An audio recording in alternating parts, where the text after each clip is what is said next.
All right, doctor, what are we looking at here?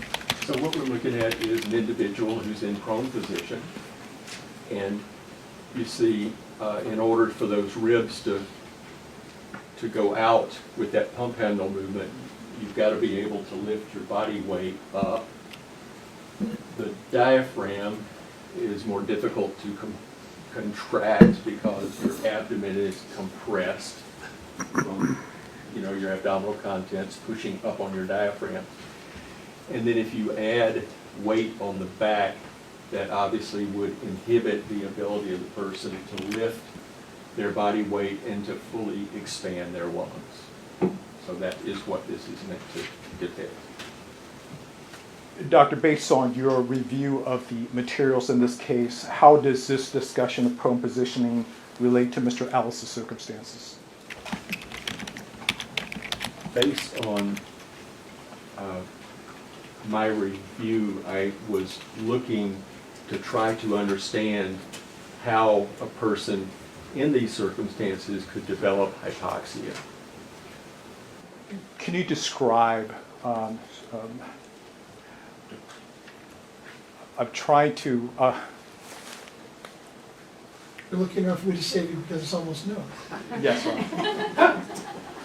Is your question is what elements were present in Mr. Ellis's case which could have caused him to develop hypoxia? Is that where you're going? Yes, Your Honor. I've tried to avoid... Yes. Thank you, Your Honor. Dr. Veal. I heard the question. I heard permission. In Mr. Ellis's case, he had performed some pretty vigorous physical activity.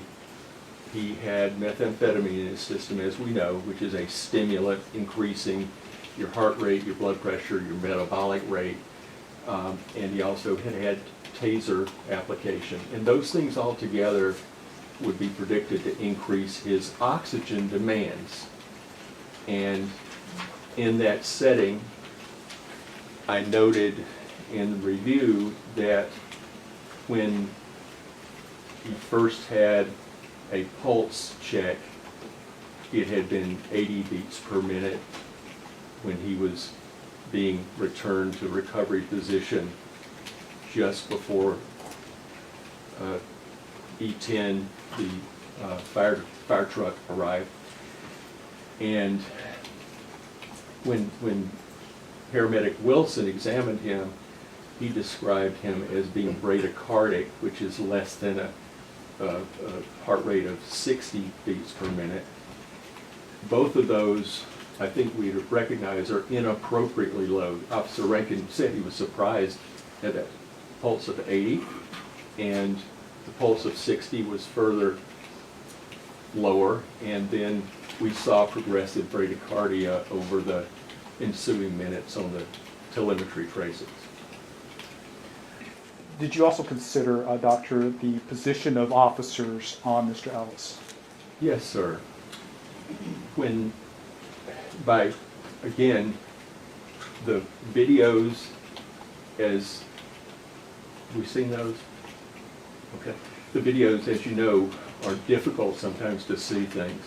Officer Rankine gives a very nice description of what he saw and did. He describes that first of all, the first contact was about 21 after the hour. At 24 after the hour, officers Rankine and Ford arrive, and Officer Rankine immediately offers to assist because he is not yet, Mr. Ellis is not yet restrained fully. And so he assists in that effort while describing that Officer Burbank is sitting on Mr. Ellis's back, and at some point, by reading his description, it sounds soon thereafter, he exchanges position with Officer Burbank and describes placing his knees at kind of the base of the neck and the middle of the back, which would provide the compression. He describes at that time applying his full body weight, recognizing that if you had your toes on the ground, that couldn't be quite your full weight, but it'd be a fair amount. And I think those things together would help me explain how I might see findings of hypoxia.